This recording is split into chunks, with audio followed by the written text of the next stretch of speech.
Rough time. Excuse my appearance. 1. Choose the right victim. Everything depends on the target of your seduction. Study your prey thoroughly and choose only those who will prove susceptible to your charms. The right victims are those for whom you can fill a void, who see in you something exotic. They're often isolated or at least somewhat unhappy, perhaps because of recent adverse circumstances, or can easily be made so, for the completely contented person is almost impossible to seduce. The perfect victim has some natural quality that attracts you. The strong emotions this quality inspires will help make your seductive maneuvers seem more natural and dynamic. The perfect victim allows for the perfect chase. Throughout life, we find ourselves having to persuade people to seduce them. Some will be relatively open to our influence, if only in subtle ways, while others seem impervious to our charms. Perhaps we find this a mystery beyond our control, but that is an ineffective way of dealing with life. Seducers, whether sexual or social, prefer to pick the odds. As often as possible, they go toward people who betray some vulnerability to them, and avoid the ones who cannot be moved. To leave people who are inaccessible to you alone is a wise path. You can't seduce everyone. On the other hand, you must actively hunt out the prey that responds the right way. This will make your seductions that much more pleasurable and satisfying. How do you recognize your victims? By the way they respond to you. You should not pay so much attention to their conscious responses.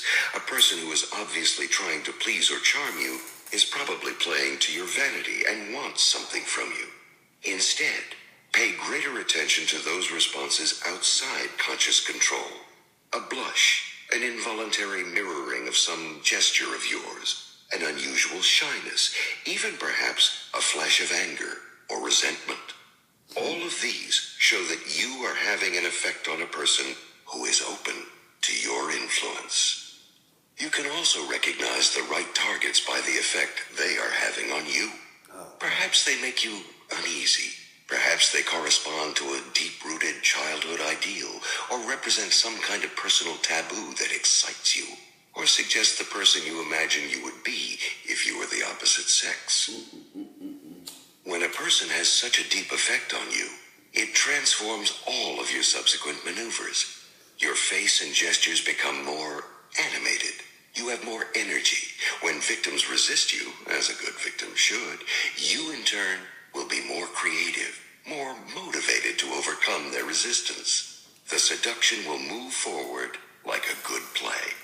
Your strong desire will infect the target and give them the dangerous sensation that they have a power over you. Of course, you are the one ultimately in control, since you are making your victims emotional at the right moments, leading them back and forth. Good seducers choose targets that inspire them, but they know how and when to restrain themselves. Never rush into the waiting arms of the first person who seems to like you. That is not seduction, but insecurity. The need that draws you will make for a low-level attachment, and interest on both sides will sag. Look at the types you have not considered before. That is where you will find challenge and adventure. Experienced hunters do not choose their prey by how easily it is caught. They want the thrill of the chase, a life and death struggle. The fiercer, the better. Although the victim who is perfect for you depends on you, certain types lend themselves to a more satisfying seduction. Casanova liked young women who were unhappy or had suffered a recent misfortune. Such women appealed to his desire to play the savior, but it also responded to necessity. Happy people are much harder to seduce. Their contentment makes them inaccessible. It is always easier to fish in troubled waters. Also, an air of sadness is itself quite seductive. Genji, the hero of the Japanese novel The Tale of Genji, could not resist a woman with a melancholic air. In Kierkegaard's book, The Seducer's Diary, the narrator, Johannes, has one main requirement in his victim. She must have imagination. That is why he chooses a woman who lives in a fantasy world, a woman who will envelop his every gesture in poetry, imagining far more than is there. Just as it is hard to seduce a person who is happy, it is hard to seduce a person who has no imagination. For women, the manly man is often the perfect victim. Mark Antony was of this type. He loved pleasure, was quite emotional, and when it came to women, found it hard to think straight. He was easy for Cleopatra to manipulate. Once she gained a hold on his emotions, she kept him permanently on a string. A woman should never be put off by a man who seems overly aggressive. He is often the perfect victim. It is easy with a few coquettish tricks to turn that aggression around and make him your slave. I totally forgot about that just yesterday. Such men actually enjoy being made to chase after a woman. Be careful with appearances. The person who seems volcanically passionate is often hiding insecurity and self-involvement. This was what most men failed to perceive in the 19th century courtesan, Lola Montez. She seemed so dramatic, so exciting.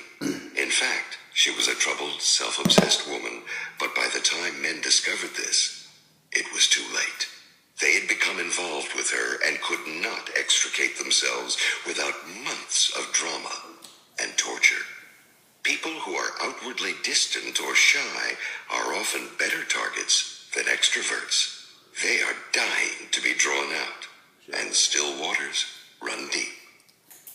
People with a lot of time on their hands are extremely susceptible to seduction. They have mental space for you to fill. Tulia d'Aragona, the infamous 16th century Italian courtesan, preferred young men as her victims. Besides the physical reason for such a preference, they were more idle than working men with careers.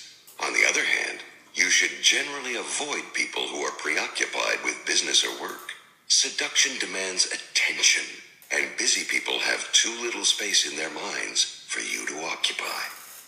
According to Freud, seduction begins early in life in our relationship with our parents. They seduce us physically, both with bodily contact and by satisfying desires such as hunger, and we in turn try to seduce them into paying attention to us. We are creatures by nature vulnerable to seduction throughout our lives.